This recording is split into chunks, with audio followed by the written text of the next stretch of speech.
अगर इन 7 प्लेयर को Delhi Capitals release करती है तो ऑक्शन में 37 करोड़ के साथ उतरेगी, क्योंकि आपने देखा कि आईपीएल 2025 में दिल्ली कैपिटल्स की क्या हालत रही। शुरुआत में वो 6 मैचों में से 5 मैच जीतने के बाद भी वो प्लेऑफ्स के लिए क्वालिफाई नहीं कर पाए। मतलब ये डिसअपॉइंटेड के अलावा कुछ भी चीज नहीं होगी दिल्ली कैपिटल्स के लिए। तो ऐसे में इन्हें किन किन प्लेयर को रिलीज करना चाहिए, आइए इन वीडियो में फटाफट जान लेते कौन कौन होंगे वो प्लेयर। तो नंबर 1 पर आते हैं टी नटराजन को 10 करोड़ 75 लाख में देकर अपनी टीम में शामिल किया था। पूरे सीजन में तो इंजर्ड, पता नहीं इनके साथ क्या हुआ आखिर, ये बात ही समझ में आई। पहले तो बोला जा रहा था कि आधे सीजन के लिए इंजर्ड है, वापसी करेंगे, फिर कुछ खबर आ रही थी कि पूरी तरह से फिट है लेकिन दिल्ली कैपिटल्स को खिलाना नहीं चाह रही है। उसके बाद अपने केविन पीटरसन का भी बयान आता है कि वो पूरी तरह से फिट है लेकिन टीम में जगह नहीं बना पा रहे हैं। तो लेकिन उसको एक मैच खिलाने का मौका मिला, लेकिन एक मैच खिलाया, उनको 50 रन खाए उन्होंने, पूरे 50 रन। 16 की इकोनॉमी रही, उनको 50 मैच खाया, सिर्फ एक ही मैच खिलाया। अब एक ही मैच में आप किस बॉलर को किस तरह से जज कर सकते हैं? बिल्कुल एक मैच के जरिए तो आप एक बॉलर को जज कर ही नहीं सकते। और हैदराबाद में देखा है नटराजन कितनी प्यारी ओवर डालते हैं, तो ऐसे में उनको बहुत कम मौका मिला है और 10 करोड़ 75 लाख उनको खरीदा गया था आखिर। तो ऐसे में अब इनके बारे में कुछ कहना चाहूंगा नहीं, क्योंकि एक मैच कुल मिला इनको, जिनमें इन्होंने 50 रन खा लिए थे, तो अब 10 करोड़ दिए हैं आखिर इनको, तो 10 करोड़ 75 लाख एक बहुत बड़ी रकम होती है।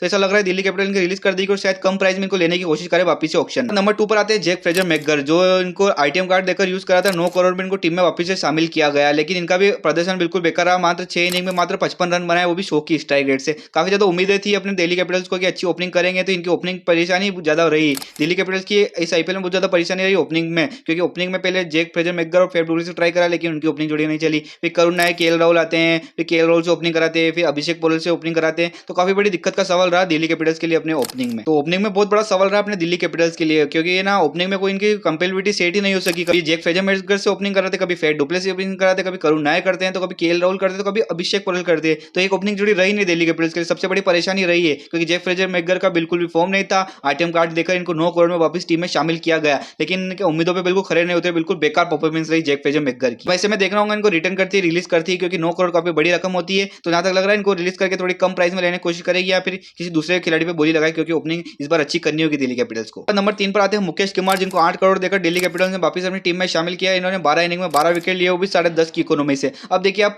टीम के प्रमुख बॉलर हैं, काफी 3-4 सालों से दिल्ली कैपिटल्स के साथ जुड़ चुके हैं अपने मुकेश कुमार।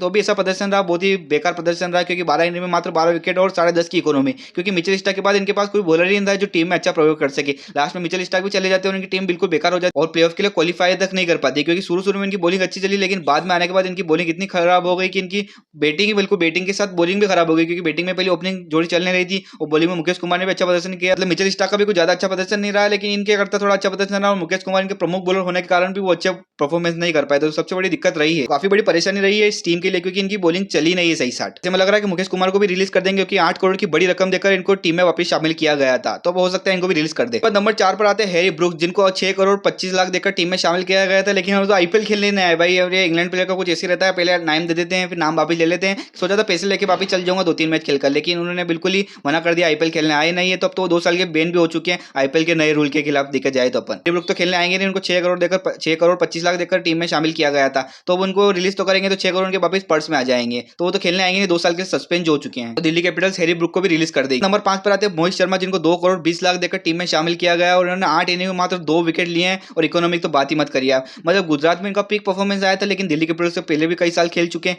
लेकिन परफॉर्मेंस बिल्कुल जीरो रही इनकी, क्योंकि दिल्ली कैपिटल्स की सबसे बड़ी परेशानी उनकी बॉलिंग रही। किसी भी बॉलर का फॉर्म में ना होना, इतनी बेकार परफॉर्मेंस करना, लास्ट में मिचेल स्टार्क का चले जाना, टीम से बिल्कुल परफॉर्मेंस नहीं होना, शुरू के 6 मैचों में से 5 मैच जीतने के बाद भी टीम क्वालिफाई नहीं कर पाना, इससे बड़ी डिसअपॉइंटेड क्या होगी इस टीम के लिए। बहुत बड़ी परेशानी रही दिल्ली कैपिटल्स के लिए उनकी बॉलिंग ना चलना। तो ऐसे में लग रहा है मोहित शर्मा को रिलीज कर देंगे कि 2 करोड़ 20 लाख देकर इनको टीम में शामिल जो किया था। नंबर 6 पर आते हैं दुष्मंता चमीरा, जिनको 75 लाख देकर टीम में शामिल किया था मिचेल स्टार्क की बैकअप के लिए। और मिचेल स्टार्क जब चले गए थे, जब इनकी परफॉर्मेंस देखो तो 4 इनिंग में मात्र कोई 2-3 विकेट लिए इन्होंने, कोई ज्यादा मतलब 5 इनिंग में 4 विकेट लिए हैं, और इकोनॉमी कोई ज्यादा कहीं खास नहीं रही है। मिचेल स्टार्क का बैकअप लाए हैं, तो मिचेल स्टार्क जैसी थोड़ी परफॉर्मेंस तो अपन उम्मीद कर ही सकते हैं, लेकिन दुष्मंता चमीरा की बिल्कुल वैसी परफॉर्मेंस नहीं रही, बिल्कुल ले में नजर आए नहीं वो। तो अब देखा जा रहा है दुष्मंता चमीरा को रिलीज कर देंगे, 75 लाख में अपनी टीम में शामिल किया था, क्योंकि दिल्ली कैपिटल्स को बहुत अच्छी चीज करनी होगी। मिचेल स्टार्क का जो बैकअप है उसको अच्छा ढूंढ के लाना पड़ेगा, क्योंकि मिचेल स्टार्क उस तरह के प्लेयर बॉलर हैं जो कि आधे सीजन खेल के चले जाएंगे, आधे सीजन आएंगे, आधे सीजन नहीं आएंगे, कभी भी कुछ भी हो जाता है। देखो मिचेल स्टार्क उस तरह प्रकार के बॉलर हैं, तो ऐसा लग रहा है कि इनका बैकअप अच्छा ढूंढना होगा। दुष्मंता चमीरा को रिलीज करके कोई अच्छा सा बैकअप ढूंढे मिचेल स्टार्क का, तो छठे प्लेयर दुष्मंता चमीरा हो सकते हैं। उसके बाद नंबर 7 पर आते हैं करुण नायर, जिनको 50 लाख देकर टीम में शामिल किया गया था, और पहले मैच में इनका जो आतंक आया था 89 की जो मुंबई के सामने पारी,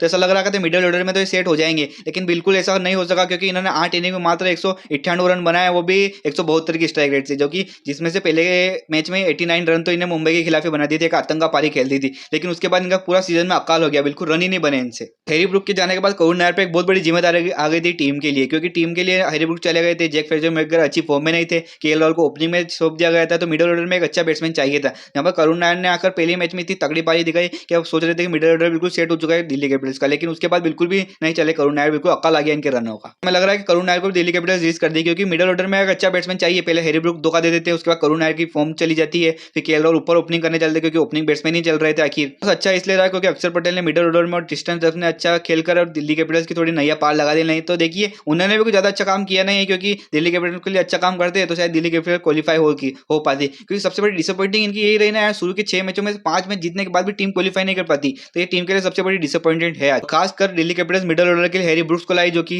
सीजन खेलने ही ना है। उसके बाद करुण नायर जैसे प्लेयर पर एक बहुत बड़ी मतलब अपॉर्चुनिटी आ जाती है कि वो अच्छा प्रदर्शन करे। पहले मैच में बखूबी ने बहुत अच्छा अपॉर्चुनिटी का फायदा उठाया, लेकिन उसके बाद बिल्कुल ही फॉर्म उनकी गायब सी हो गई, मतलब कुछ रन ही नहीं बने उनसे। तो इनके 7वें प्लेयर करुण नायर हो सकते हैं जिनको रिलीज करेंगे। तो ये 7 प्लेयर हो सकते हैं जिन्हें दिल्ली कैपिटल्स रिलीज करेगी और अपने पर्स में 37-38 करोड़ डालेगी और ऑक्शन में एक नई टीम के साथ उतरेगी वापस। दिल्ली कैपिटल्स का एक बार 2025 का स्क्वाड देखो तो एक परफेक्ट टीम लगती है, कहां से भी कहां तक। आप देखिए बॉलिंग इनकी अच्छी है, बैटिंग इनकी अच्छी है, स्पिन डिपार्टमेंट इनका अच्छा है, बैटिंग इनकी अच्छी है, लेकिन फिर भी ये टीम क्वालिफाई नहीं कर पाना थोड़ा सा संकोच भरा तो रहता है भैया ये, क्योंकि शुरू के 6 मैचों में से 5 मैच जीतने के बाद भी कोई टीम क्वालिफाई नहीं करती तो टीम में कुछ खराबी होगी ना आखिर यार। ऐसे में दिल्ली कैपिटल्स को काफी ज्यादा जरूरत है अपनी टीम में चेंजेस करने के लिए और काफी ज्यादा अच्छे बॉलर्स लाने के लिए। काफी मिडिल ऑर्डर में अच्छा बैट्समैन ढूंढना होगा, ओपनिंग में अपनी बिल्कुल फिक्स करनी होगी, क्योंकि ओपनिंग इनकी फिक्स नहीं पूरे सीजन में, ये बहुत बड़ी परेशानी रही है इनकी। मिचेल स्टार्क का अच्छा सा बैकअप ढूंढना होगा। कुछ परेशानियां हैं दिल्ली कैपिटल्स के लिए जो इनको पूरी करनी होगी ऑक्शन में। 37-38 करोड़ है इनके, जो ऑक्शन में आराम से उतर सकती है, और वो भी कुछ प्लेयर रिलीज करेगी तो आराम से 40-42 करोड़ लेकर ऑक्शन में उतर सकती है अच्छी टीम बनाने के लिए। ये 7 प्लेयर हो सकते हैं जिन्हें दिल्ली कैपिटल रिलीज करेगी। और आपके क्या ओपिनियन है और किसी प्लेयर को रिलीज करना चाहिए, आप कमेंट बॉक्स में जरूर बताइए दिल्ली कैपिटल्स के लिए। मिलते हैं किसी अगली वीडियो में, जब तक के लिए आप चैनल को सब्सक्राइब कीजिए।